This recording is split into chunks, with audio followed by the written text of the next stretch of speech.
G'day, I'm Peter Bibby, and you're watching the AU Review. As we continue through the tour, you've got a few other dates, you've got more Laneway, and then you're off to Austin, Texas. What have you heard? I don't imagine you've been to South by before. No, I haven't. So what have you heard about it? Like, do you know what you're getting yourself into? I hear it's kind of like a shopping mall of music band show. Like, I'm pretty sure I have to play about 7 gigs in the like 5 days or something. That'll become 12 really quickly. Yeah. Well, I'm up for that. Yeah. What else am I gonna do? I don't really want to know much about it. I've heard a few little stories, but I'm just gonna get there and cop it for myself. It's the way to do it. Yeah. Well, you're in for a great time there. Have you been? This will be my 6th time this year. Wow. So I'll give you a couple of pointers afterwards if you want. But mate, I don't need them. I'm bloody pro. You're gonna be right. You'll love it. You'll love it. It is insane though. And okay, let's talk about your music. We've heard your debut record, and at what point where you were talking about how long you've been doing it for. At what point did you start writing the music that we heard on the album? Does it go back quite far? Yeah, I mean, yeah. There's some songs on there I wrote when I was like 15. Really? Yeah. Just songs that didn't never fit into like what I was doing in other bands and stuff. And then eventually those sort of songs sort of took over, like the kind of storytelling, like gushing of emotions sort of stuff.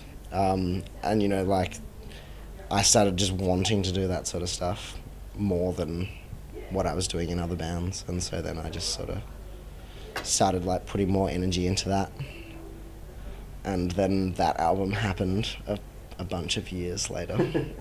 You were that guy you left and you were just like, I'm doing my own thing.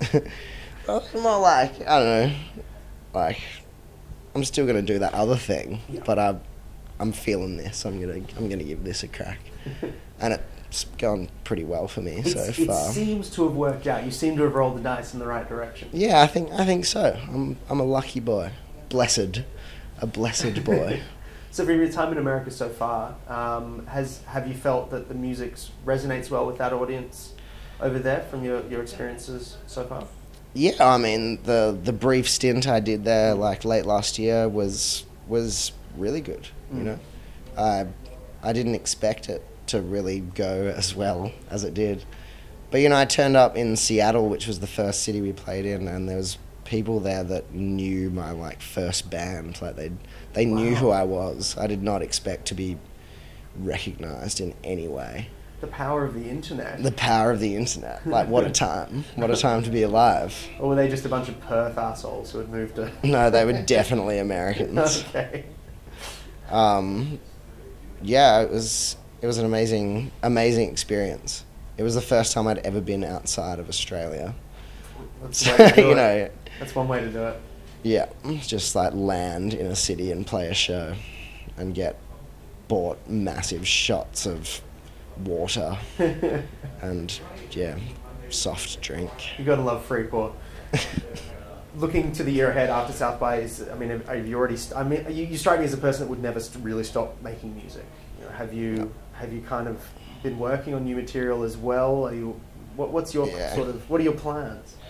Well, after I go over to America this next time, I'm definitely gonna hit up some place that feels comfy with the boys and get some of this new stuff that we've been working on recorded. And there's too much of it, you know. But everyone's been so busy, so we haven't even had a chance to get into the studio again. But as soon as I get back, we've all got sort of loose-ish, semi-firm plans to get into the studio and get some stuff down. And there's just too many songs that are slowly disappearing as more come in. So we need to get onto it, Hopefully you get the time to do it. We'll do it. We'll definitely do it. And tell me a little bit about the band that you've got around yourself. Well, I mean, there's old Johnny, who I roped into playing with me when I first moved to Melbourne. He's my sister's boyfriend. Right. So she sort of just roped me into coming to Melbourne because she could see the end of my Perth time coming. And so I was living with those guys, and then I just made Johnny play with me because he's like the best bass player ever. And then my buddy Nick, he was talking about how much he liked my song, so I roped him into playing a gig. And then that was the band for a while. And now we got Lyndon in there, who's an old buddy from Perth, and it's gelling quite nicely. The rest is history. The rest is history. Yeah.